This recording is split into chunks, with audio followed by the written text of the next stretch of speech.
Here is MAGA Mike Johnson, for now the Speaker of the House, saying that Joe Biden's wide open border played a role in this attack. The Biden administration has been completely derelict in its duty.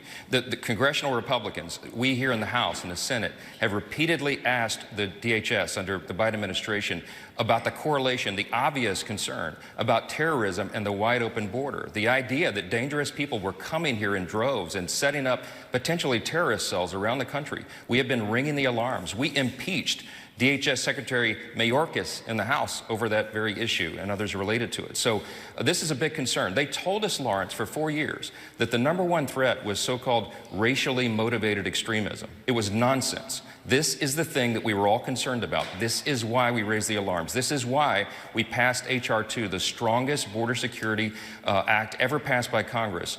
And Chuck Schumer and the Democrats in the Senate. All right, I think you get the picture. Biden, wide open border.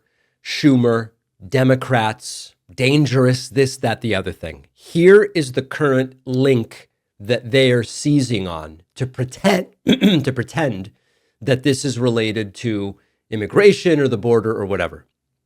They are fixating on reports that the truck used in the New Orleans massacre at some point recently came through the U.S.-Mexico border.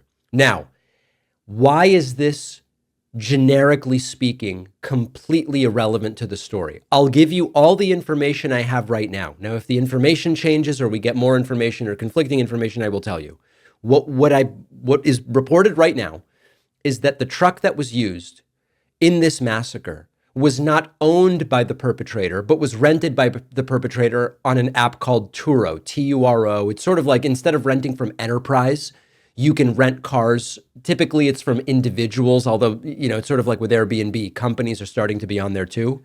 And what it appears to be the case is that plate readers have determined that at some point, this truck did cross over the U.S.-Mexico border. Now, of course, if that's all we know, which is all we know right now, if it changes, I'll revise the story.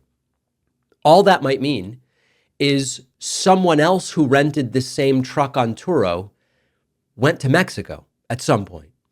It doesn't change anything about the fact that the perpetrator in New Orleans was a Texas-born, American citizen military veteran. And the common thread between the various instances of carnage and violence and explosions on New Year's Eve and New Year's Day is not the border, it's military veteran status.